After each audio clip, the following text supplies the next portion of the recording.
Can they do it? Is there a reasonable world where they can do it? Who am I talking about? Dante Moore. Can they do it? Let's see.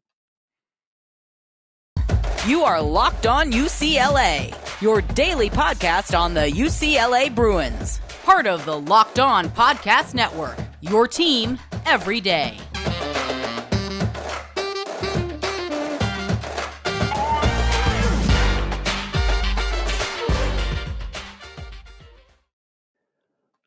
Hey everybody, it's Zach Anderson-Yoxsimer. Thanks for tuning in to this episode of Locked On UCLA. This episode is brought to you by BetOnline. They've got you covered with more props, odds, and lines than ever before.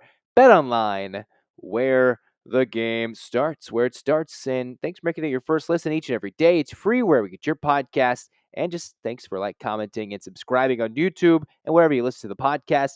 Do the Bruins have a last-ditch shot at turning arguably the best recruit in the country for the class of 23, Dante Moore, flipping his commitment from Oregon? Well, after we went over the quarterback possibilities for UCLA, didn't even think Chip Kelly would think, no, let's not hit the portal. Let's hit the high school realm before signing day. And all of a sudden, there's the report coming out, Dante Moore taking a visit over to UCLA.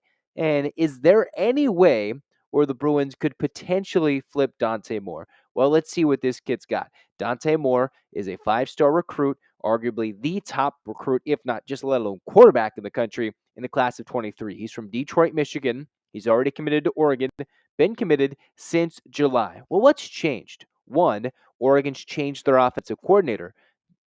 Kenny Dillingham took the head coaching job over at ASU. So for Oregon, they lost their head OC, and now they got a new one. Yes, Will Stein. But the question is that what's going to change things for Oregon? Did UCLA all of a sudden think, hey, maybe we don't have as good of a grasp on the transfer portal in the quarterback market as they thought?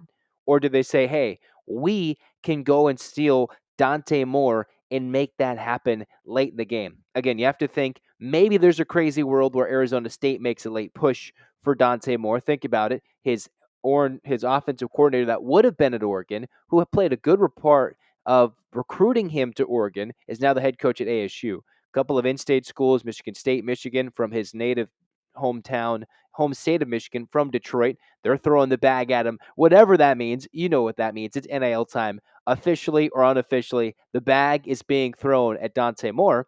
And now it's UCLA who says, hey, let's try and figure it out. What does that mean, right? What does this mean? Does that mean UCLA does not have a good grip potentially on battling for DJ Uyunglele and thinking he can come over as the transfer portal? I know I listed those guys who UCLA could go after the portal. Is that not who they're looking at? Or did Chip Kelly say, you know what? We got to change our mindset. And if we're going to be big players in the Big Ten, we've got to be able to maybe flip commitments and see what happens. Well, for UCLA, if they recruit like it's a high school kid, then it's over and done. UCLA's not getting Dante Moore. This is just a fun story for 2 seconds. If they're recruiting Dante Moore like they're trying to flip somebody in the transfer portal, then oh my goodness, we might have a game. It just depends what mindset it is, right? The way UCLA recruits in the portal is seemingly completely different than how they go after high school kids, despite a couple of commitments later on here, right before the early signing period for college football for high school kids. Well, UCLA, they did entertain one guy they're trying to flip, which was Hunter Clegg. He was a recruit from Stanford. That was earlier in the day, just before the news that Dante Moore was thinking about a visit to UCLA.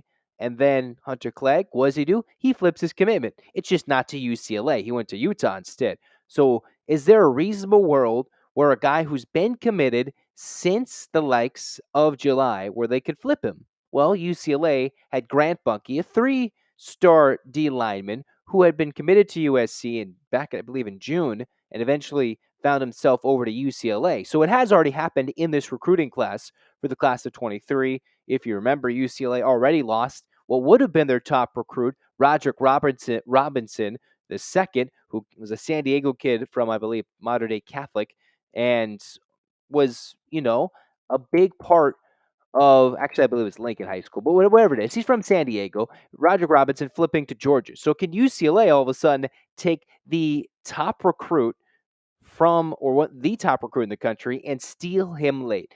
My gut feeling, I'm not so confident in it considering UCLA's past and recent history under Chip Kelly of getting those high school kids and bringing them over. Would that be outstanding? Would I love to be surprised? Absolutely. But what's more realistic? Can you get the top transfer portal guy in the quarterback market in DJ? Can you even get another 1 year stopgap option? Are their internal options better? I mean, they have a Justin Martin who has 4 years of eligibility, which would be competing side by side with Dante Moore. You still have Ethan Garber's 2 years of eligibility.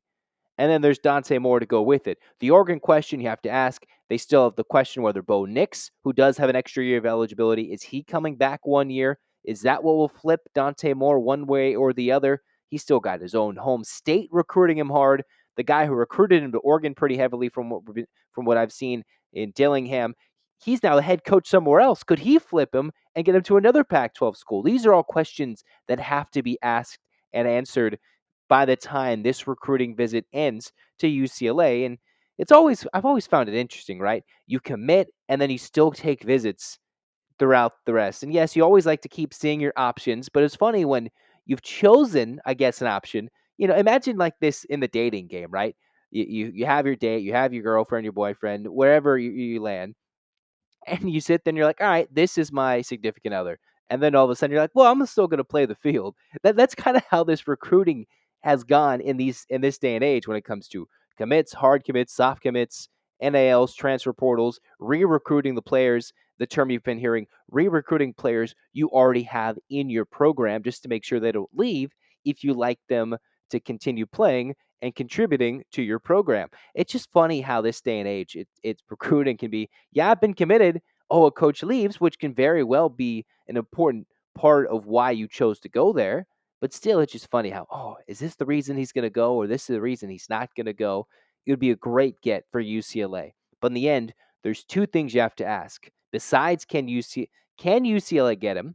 I'm not so sure. And maybe a more important question for the Bruins, why this late are they starting to push for him before the early signing day when there's plenty of quarterbacks in the portal out there?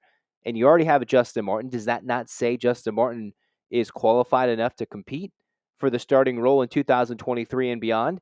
Do you not like Garbers? Or maybe you have Garbers play for a year and you have this guy sit for a year? Whatever it is, if you can even pull off something, does that mean Chip Kelly and the UCLA is not even confident in what they have and what they're trying to get beyond in 2023 heading to the portal? Those are all different things. Between a 5-star quarterback, yes, a 5-star get from Detroit, that would be just spectacular. And then the DJ sweepstakes for UCLA would be over. You either get the home run hit in somehow flipping this quarterback from Oregon to commit to UCLA. I'm not so sure that is likely, especially if he flips to UCLA.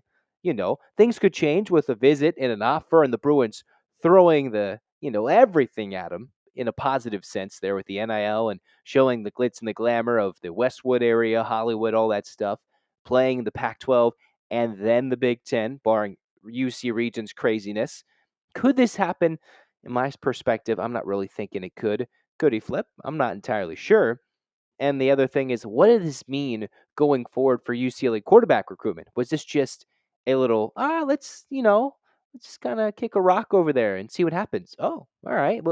What's happening and what will happen by the end of the weekend? We'll figure it out if UCLA has a true shot or if this was just a random blind dart throwing it to the wall and seeing if you can hit a bullseye. Who knows? Those are just things to keep in mind. But what UCLA has already been figuring out beyond just this last minute quarterback craziness and even looking to flip Hunter Clegg as he was initially pledged to Stanford, eventually committing to Utah on the same day of the rumors swirling about Dante Moore. So the Bruins are going after guys and looking to flip these guys pretty hard. Who are guys the Bruins already have defensively that could make a difference for UCLA in 2023 in the portal and in the recruiting game already? Well, let's just tell you more about BetOnline. Am I a betting man that the Bruins are going to turn over and flip the likes of Dante Moore. I'm not entirely sure, but just know that BetOnline is your number one source for sports betting information, stats, news, and analysis. And depending on what you look at, maybe UCLA could be even number one odds-on favorite to potentially land a transfer portal QB and DJ Uiagalelei. Is that the right option? Where is this all going to happen? I'm not sure, but you can get your latest odds and trends for every professional and amateur league out there, from football, basketball, soccer, esports, everything with BetOnline. They've got podcasts that can dive into your betting fixes, and they've got the fastest and easiest way to look into those as well. Head to the website today for BetOnline, or use your mobile device, type in BetOnline, and learn more. BetOnline, where the game starts. Where it starts. In the meantime, as we continue to dive into UCLA recruiting and the big, interesting, swirling news about, Dante Moore, boom, breaking. He's going to start looking at UCLA as maybe a last ditch pitch for UCLA to Moore. Is this realistic? Who knows? But what they already have, and which has already been reported, and it's already been confirmed, you have Oluwafemi Oladejo, the Cal linebacker transfer, who, if you remember, had 17 tackles against UCLA in his regular season finale. And then what happened? A lot of Cal kids hit the portal, just like a lot of Stanford kids or commits as well. The Bay Area taking a big hit in the football realm.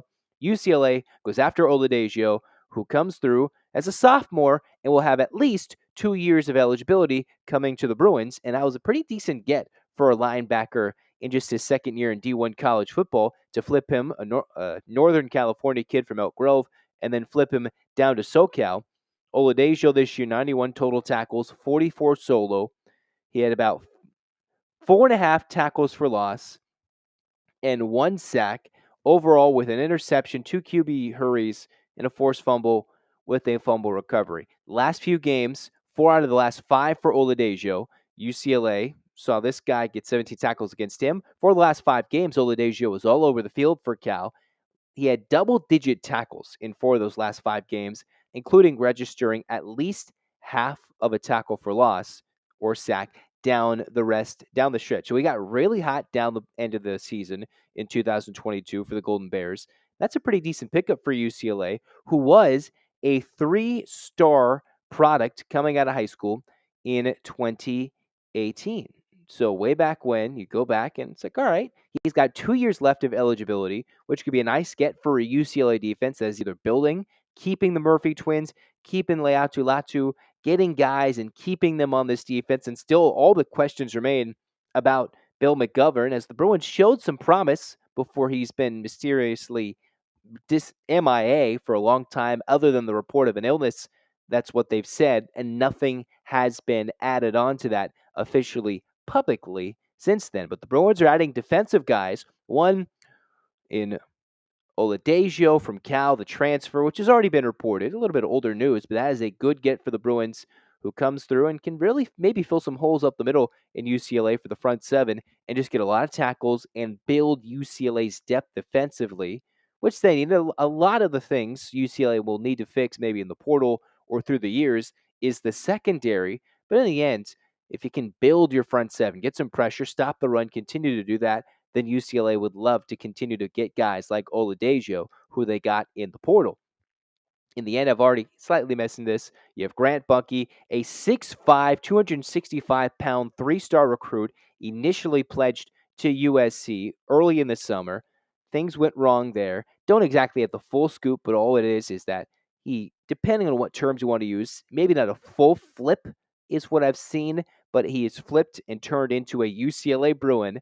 We'll forget the fact he was committed to USC, but he is a UCLA Bruin, and Grant Bunke, who I just believe had a home visit from one of the UCLA coaches, and as recently as early December, just made the decision to become a Bruin, a 3-star from Liberty High School in Bakersfield, and will become a Bruin and come to Westwood and be playing in the Rose Bowl in Pasadena, Pac-12, Big Ten, moving it on as Bucky. That's a big body on the defensive line, 6'5", 265. That's a lot of possibility for him to fill out and be one of those hidden gem, maybe not diamond in the rough, but hidden gem guys that Chip Kelly could find and build into a maybe someone who could replace it, Leatu Latu, or someone on the line, or someone who's a good edge rusher. That is something UCLA could find.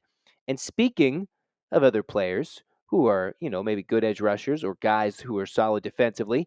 Anthony Goodlow got a recent offer from UCLA, guy from Tulsa, second team American. Not didn't want to say All American because he's not All American, but he made the All Second team for the American Conference as a member of Tulsa's squad. 6'4", 286. If UCLA could get him, he'd be a 1-year stopgap and be a senior for a guy who had 44 tackles, 8 tackles for loss, and 2 sacks. Overall, has 12 sacks in his career and nearly 20 tackles for loss. And Anthony Goodlow. So the Bruins are engaging, whether it be finding big bodies in the 6'5" Bucky and saying, hey, this is a guy UCLA would love to have and add him to their team. And then you have a guy like Goodlow, who's already proven it at the D1 level, a guy that the Bruins would love to have and build that depth, whether it be on the line, on the interior D line, whether it be on the edge. See how he fits in UCLA's defensive schematics. A little bit different than Tulsa, yes, but moving forward, how will he fit? We'll figure that out if he even finds ways to decide to come to UCLA. So one, Oladipo, already a Bruin, has already committed through the portal. That's a good get. Bucky, technically flipping from USC, that's a big body. Could be some promise for UCLA down the road if he's not already a bona fide product in 23. We'll find that out. But a big body, some potential there.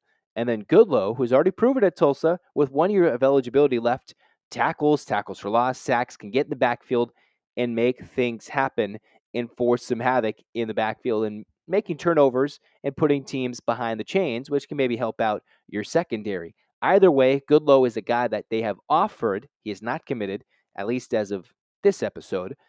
And that could be a good get for UCLA to continue to build the depth. A lot of the things I've talked about recently, including the beginning of this episode, is the quarterback. Quarterback.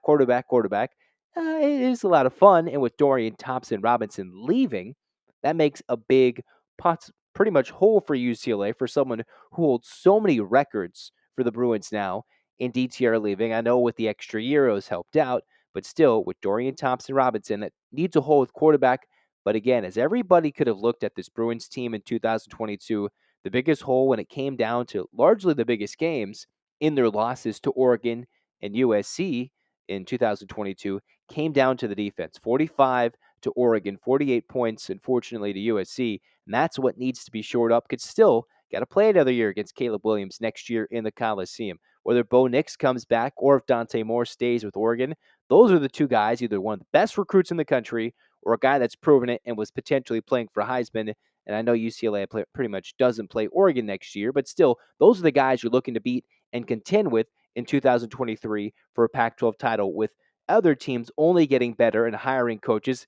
Of course, what? Colorado hires Deion Sanders. Maybe not the 1-year transition, but other teams are making moves, and the Bruins maybe don't need to be as exciting defensively, but they need to get depth and good players on the defense. And whether that means they need a new D coordinator with McGovern out, or we just have to figure out how he is health-wise, they just do need a lot more players up and down the roster that can help for UCLA. And so far, none of these have come through the secondary. But still, if you build the front seven, eventually get to the secondary, maybe once and for all, UCLA could have a not just an above average defense, but a good defense in more than just games against mediocre offenses. And I know in this day and age, college football offense reigns supreme. You'll see points, balls moved, first downs, and yada, yada, yada.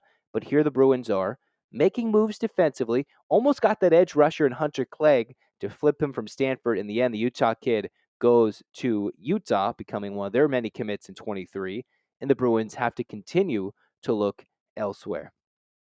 I'm just scrubbing my hands clean here. That's all we're doing. UCLA defense building things, offering Goodlow from Tulsa, and getting Oladipo from Cal, who had 17 tackles against the Bruins in the regular season finale, an eventual Bruin win, and then Grant Bucky it's already been officially confirmed, but committing to the Bruins on the first day of December. Either way, that's what UCLA is looking at right now when it comes to transfers, transfer portals, or the class of 23 recruiting. As we wrap up Locked On UCLA today, I thought, all right, there's no other way than figuring out what's UCLA basketball looking like as we transition into this third and final segment for Locked On UCLA. Excuse me.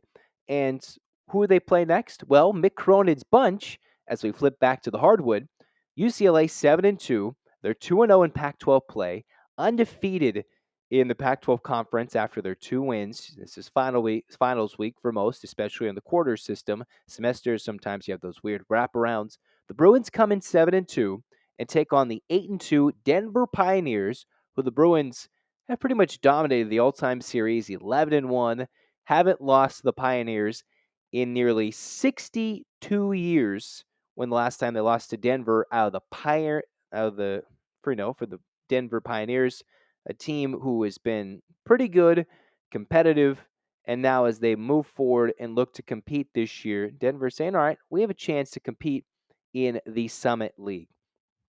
Again, that's the same league that has Oral Roberts, South Dakota State, North Dakota State. Those are some good ball clubs that they're trying to compete with, and they've started 8-2. And what does Denver have that UCLA needs to be afraid of? Well, they have Jeff Wilburn, a second-year head coach, and his team is one of the better scoring teams in the country. They average just a shade below 80 points per game. And of all the teams in the country, this is what UCLA can help prepare themselves for when it comes to Pac-12 play. Denver has the second best team-wide field goal percentage. Yes, overall, Denver averages just under 80 points per game, and for their field goal percentage, they shoot 52.5% from the floor for the Pioneers, who are 8-2, just coming off a heartbreaking overtime loss to Sac State on the road. So you could say, well, if you go by transitive properties and go here and there, UCLA beat down Sac State on the opening night. Denver has lost only twice in the same season at home and on the road to Sac State. Should be easy sledding, but still, this is a team that's number 2 in the country at the Division I level when it comes to field goal percentage, and they average almost 80 points per game. If you look at UCLA's side with Mick Cronin's bunch, well, they're top 13 in the country, as he's always said in his media availability. How good his team has been at shooting at a high clip, 50%. He said is one of his 20 teams he's had in his head coaching career over the last 2 decades has had that clip. And while the Bruins are shooting it pretty well, this is one of the rare teams they play that shoots it even better, although the Bruins shoot and score a little bit more in terms of 80 points per game so far. Well, what does Denver have? Well, they've got a guy who's been balling out the last few games. His name is Tommy Bruner, averaging about 21.5 points per game the last 4 games, leads his team and close to the top of the conference when it comes to assists, about 4 to 5 a game, and he's been putting the rest of his opponents on lock. They are missing their second leading scorer in Tevin Smith, who was their leading scorer before I've looked around. It looks like an undisclosed injury. Couldn't really figure it out. A 6'5 guard who was a good scorer. So they are without a key piece that maybe, I'm not entirely sure what the deal was with him. I haven't found anything just yet. But Tevin Smith was a key piece, an absolute key piece for Denver, because he was averaging about 15 points per game before he has missed the last 4 games in a row. The first 6 games, putting up 26, 23 points, and 23 points and had double figures in about 4 of the 6 games he played. And Bruner wasn't doing that same thing. But since Smith has been out, it's been Bruner, who has scored 20 points in every game but one in the last 4, and even that against New Orleans, he has 19. So what does this mean for UCLA? A large portion of this means defense. And I did connect that this game could help them when it comes to playing the Pac-12. Well, why would you say that? Why would you say someone from the Summit League that's 8-2 with 2 losses to a team that UCLA has already beat down on opening night in Sac State, how would that help them? Well, the only team that shoots better as a team from the field than Denver happens to be UCLA and their top competition in the Pac-12, that is Arizona. Arizona has the best shooting percentage from the field in the country so far, and yes, they did lose, shockingly, to Utah in pretty dominant fashion by the Utes, about 15, 17 points. They won on Pac-12 conference basketball opening night on the men's side. So this is a good chance for UCLA to stop a Denver team that loves to get their 30, 40, 50 points per game in the paint, like Oregon does. They had one of the better shooters in the paint, Nafali Dante. The Bruins kept him in check. So while it is a little bit more guard-oriented with Denver, can UCLA continue to hold Denver out of the paint, force them to shoot? And one of Mick Cronin's staples for this team has been how well the Bruins can play defense and figure out which unit, whether it be the starting unit, the second unit, can they mix and match when it comes to starting units offense, second units defense, and mixing how can the two gel and not ride too hard on Tiger Campbell. In the most recent media availability for Mick Cronin, he's talking about, hey, one, other than just the final four comments and who needs to have their number retired, that could be a whole podcast on those thoughts by itself. But continuing to talk about how you don't want to play fatigued players at the end of the game. How can UCLA lengthen their lineup and rotation within games that the Bruins have had to rely on their starting five? As he's mentioned, when you play fatigued players, they turn it over, which is why we've seen UCLA, as in his mind, falter against Illinois in that second half. Almost blow it a little bit against the likes of Stanford on opening night in the Pac 12 when the Bruins were cruising in the first half. And then all of a sudden, let the Cardinal go from down big, 23, I believe, in the first half, to within 8 and just about 4 minutes to play before UCLA put it away against the Cardinal 80-66. In the end, UCLA wants to, ideally, you would love to see someone between Dylan Andrews, between Abramo Zonka, hopefully the likes of Will McClendon, who finally saw some time, but still has to really build himself from not playing, as Mick Cronin said, basketball for almost 2 seasons with his injury and his COVID-canceled senior season, and then Mac Etienne, who's also dealing with that return from ACL injury. Can UCLA lengthen their lineup from an Adem Bona, who is dealing with a lot of freshman troubles in terms of foul trouble and hasn't exactly been the scoring option in the post, at least so far, that UCLA has seen? And can they get some extra guard help? Can Dylan Andrews or will it be Abramo Zonka help out the likes of Jaime Jaquez Jr. in his scoring, Tiger Campbell, more the guard-oriented play, and then what Amari Bailey's done is really pick things up since Mick Cronin has called out the Bruins after that 2-loss weekend in Vegas. The Bruins have been playing a lot better and have been sharp, although it went down to the wire against the likes of Oregon. It went down to the wire, and not exactly to the wire, but a lot closer late than it should have been against Stanford out in Palo Alto. Different things for the Bruins. One, can the defense hold Denver out of the paint and force them to take tough shots and shoot pretty tough? Again, this is a team that shoots over 52% from the floor. What did happen in their 2 losses? A game where they lost 87-85 to Denver. Well, overall, what did Denver do? They still shot 50% for the game, albeit largely helped out due to the likes of a better overtime shooting percentage, but still, Denver's a tough team to stop. Can the Bruins use their size and not get in a back and forth high scoring game where they keep Denver in it late? Bruins should have this one under control, one would think, heading into it.